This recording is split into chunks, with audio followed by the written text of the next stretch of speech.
Hello there, I'm Akshaya Kulasekaran, a Tech Lead at Codezilla, and in this video, I'll share 5 UI tips that I wish I knew when I started web development. So without further ado, let's dive right in. Contact forms are a website's bread and butter. They are a call to action that gives the website focus and direction. The mark of a good contact form is when a user intuitively knows how and when to interact with it. You might notice that the contact us section of project websites for imaginary companies use phone numbers, addresses, and email IDs. Ever wonder if those details were valid? The chances are they are.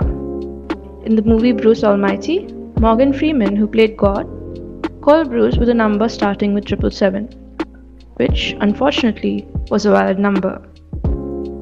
What followed us was, suffice to say, it has its place under the controversy subsection on the movie's Wikipedia page. I won't go into detail, but I'm sure you can imagine the aftermath, and I'm sure that we'd all like to avoid an outcome. So, what should you use instead? The ethical option? Each country has a set of phone numbers reserved for the entertainment industry. These could include the radio, dramas, and movies. In the second release of Bruce Almighty, they modified the number to start with 555, which fall under the reserved phone numbers and is a phone number. Do note that while these numbers are reserved now, they may not be in the future, so use them responsibly. But what about websites and emails? Websites with the suffix of example.com, .org, .edu, or .net are DNS reserved second-level domain names for documentation and special use. Emails with the suffix @example.com are also reserved for technical documentation. Speaking of placeholders, lorem ipsum refers to the Latin paragraphs often used as placeholder text. The passages are from the 43 BC Latin book, The Extremes of Good and Evil. Initially, typesetters used lorem ipsum to plan layouts. Its reputation as dummy text dated back to the 16th century. Libsyn.com, a lorem ipsum generator, notes that, quote, a search for the term lorem ipsum will uncover many websites still in their infancy, unquote. Indeed, it is used in websites that are still under development, as font samples, and even as parodies for web developers. Creating your portfolio website but you don't want to add in your about me just yet?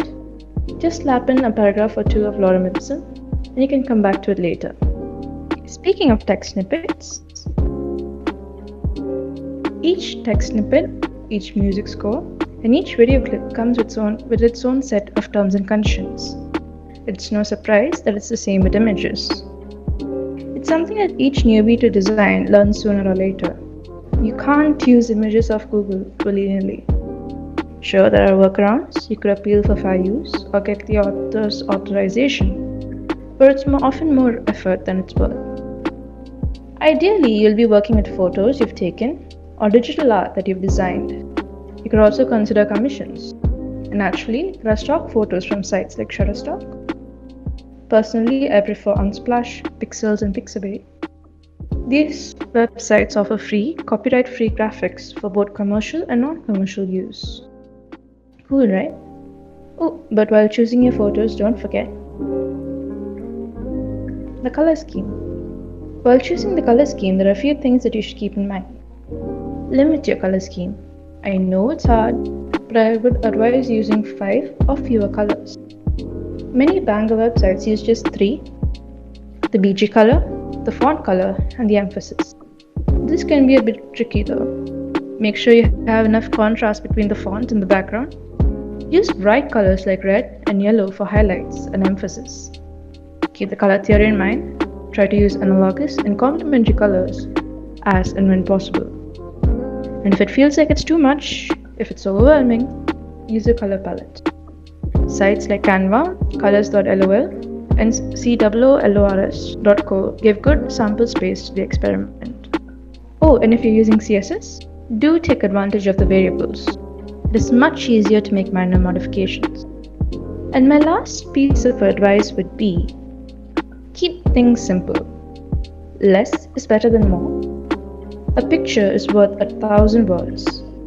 And an organized website is intuitive, accessible, and elegant. If you use centerpieces to break the monotony, don't overcrowd the elements. If you're using an intricate color scheme, make sure there aren't too many highlights. I could go on, but I'd rather take my own advice and keep things simple. And with that, we bring this video to a close. Thanks a bunch for sticking with me through this video. But before you go, I have a quick question for you. What is a UI tip or trick that you wish you knew when you started out? Let us know in the comments. We'll be glad to hear from you. Oh, and please don't forget to like, share, and subscribe for more content. You can also follow us on our various social media handles for updates, as seen below. Thank you.